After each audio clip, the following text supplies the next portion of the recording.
سردیوں کی یخ بستہ راتیں کتنی خوفناک اور دہشت ناک ہوتی ہیں۔ آپ کے لیے جو ہم سچے واقعات لے کر آتے ہیں، ان خوفناک واقعات کی وجہ سے اکثر رات کے اس پہر ہمیں بھی کچھ محسوس ہونے لگتا ہے۔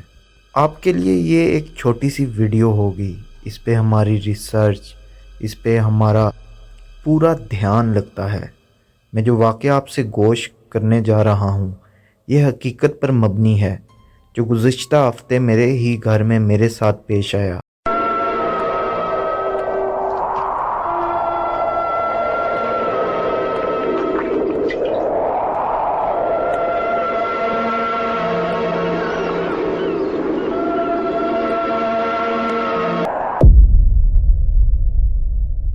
میں جہاں پر رہائش پذیر ہوں، وہ علاقہ کافی پر رونق اور گنجان آباد ہے۔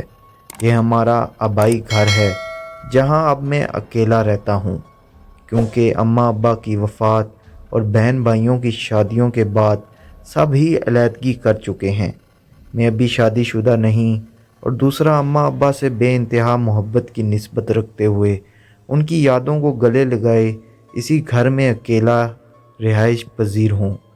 خیر، اب چلتے ہیں اس قصے کی جانب جو میں آپ کو سنانا چاہ رہا ہوں۔ یہ منگل کی سرد رات تھی۔ میں بستر میں لیٹا ہوا آپ سب کے لیے ہارر سٹوری لکھ رہا تھا۔ میری عادت ہے کہ میں رات 12 بجے جم سے اپنی ڈیوٹی آف کر کے پھر رات میں سٹوریز لکھتا ہوں۔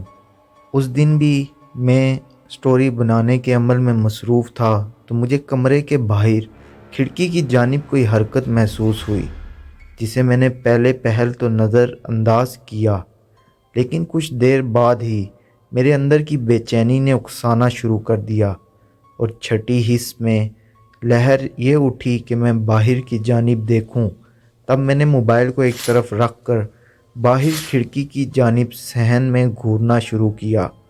کوئی 1-1.5 منٹ گھورنے کے بعد وہاں فقط سوائے خاموشی اور خالی پن کے مجھے کچھ دکھائی نہ دیا۔ اب کی بار میں پھر سے موبائل پکڑ کر لکھنا شروع کر دیا۔ کچھ 5 منٹ ہی گزرے ہوں گے، اب کی بار مجھے ماچس کی تیلی جلانے کی آواز سنائی دی، جیسے کسی نے ابھی ابھی ماچس جلائی ہو۔ سردیوں کی راتوں میں خاموشیاں اپنے انتہا پر ہوتی ہیں۔ گھڑی کی ٹک ٹک سے لے کر دل کی دھک دھک تک صاف سنائی دیتی ہے، اس لیے ماچس جلنے کی اتنی شفاف آواز، وہ بھی انتہائی قریب سے، میرے لیے یہ الارم کافی حیران کن تھا۔ ایک بار پھر سے میں نے موبائل کو سائیڈ پر رکھا اور باہر کی جانب دوبارہ سے گھورنا شروع کر دیا۔ ذہن تھا کہ اٹھ کر باہر برآمدے میں آ کر دیکھوں، لیکن سردی کی انتہا دیکھ کر گرم بستر چھوڑنے کو دل بھی تیار نہ تھا، اس لیے پھر چند منٹ باہر گھورنے کے بعد موبائل میں مشغول ہو گیا۔ بمشکل ایک آدھ لائن ہی اور لکھی ہوگی کہ اچانک سے ناک میں تیز خوشبو نے آن بسیرا کیا۔ یہ اگربتی کی خوشبو تھی جو باہر برآمدے سے کھڑکی میں ہوتے ہوئے اندر کمرے میں آ رہی تھی۔ در حقیقت اب کی بار میں پوری تشویش میں مبتلا ہو چکا تھا، اس لیے فٹافٹ بستر سے نکلتے ہوئے برآمدے میں آن پہنچا۔ فرش پر ایک عدد ماچس اور اس ماچس کی تیلیاں بکھری پڑی تھی، لیکن آس پاس کہیں کوئی اگربتی جلتی دکھائی نہ دی۔ لیکن اگربتی کی تیز خوشبو بڑے انہمناک طریقے سے آ رہی تھی۔ اس طرح گھر میں میرے علاوہ کوئی بھی نہیں رہتا تھا، تو اس خالی گھر میں میرے علاوہ ابھی ایسی کون سی دوسری مخلوق تھی جو یہ حرکت کر رہی تھی؟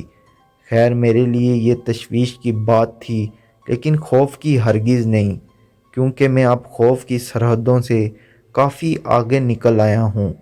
کچھ دیر ارد گرد کے ماحول کو ٹٹول اور دیکھنے کے بعد میں پھر سے واپس بستر کی جانب آ گیا اور جا کر لیٹ گیا۔ ابھی بستر میں لیٹا ہی تھا کہ اچانک سے پورے گھر میں کھپ اندھیرا ہو گیا۔ لائٹ چلی گئی۔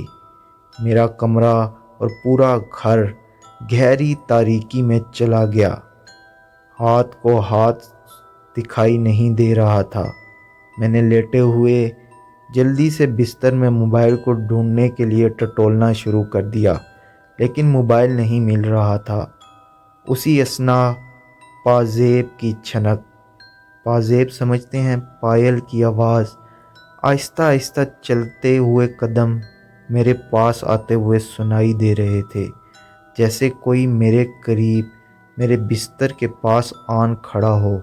اور پھر میں نے لحاف میں ہی ایک پیر پہ انسانی لمس کو محسوس کیا، جیسے کوئی انسانی جسم مجھے چھو رہا ہو۔ اب کی بار میری حالت اور صورتحال خراب ہو گئی اور میں اٹھ کر بیٹھتے ہوئے دوبارہ سے موبائل تلاش کرنا شروع کر دیا، جو آخر کار میرے ہاتھ میں آ گیا۔ میں نے موبائل پکڑتے ہوئے جیسے ہی اسے آن کرنا چاہا، اسی وقت ہی پوری گھر کی لائٹ دوبارہ سے آن ہو گئی۔ خیر میرے آس پاس کچھ نہ تھا، کمرہ پہلے کی طرح خاموش اور خالی تھا، لیکن میرے دل کی دھڑکن تیز تھی۔ وہی تھا، میرے آس پاس ہی تھا، جو ایک بار پھر سے آیا تھا۔ وہ ساری رات میں نے اد جاگی آنکھوں سے گزاری اور صبح ہوتے ہی گہری نیند سو گیا۔ میں اب اور آج بھی اسی گھر میں بالکل تنہا اور اکیلا رات بھر جاگ کر گزارتا ہوں اور دن میں نیند پوری کرتا ہوں۔ ایک ہفتہ سے اوپر ہو چکا، دوبارہ سے کچھ محسوس نہیں کیا، لیکن جانتا ہوں اس کا جب دل چاہا اس نے اپنی آہٹ کا احساس دلایا اور آگے بھی مجھے دلائے گا۔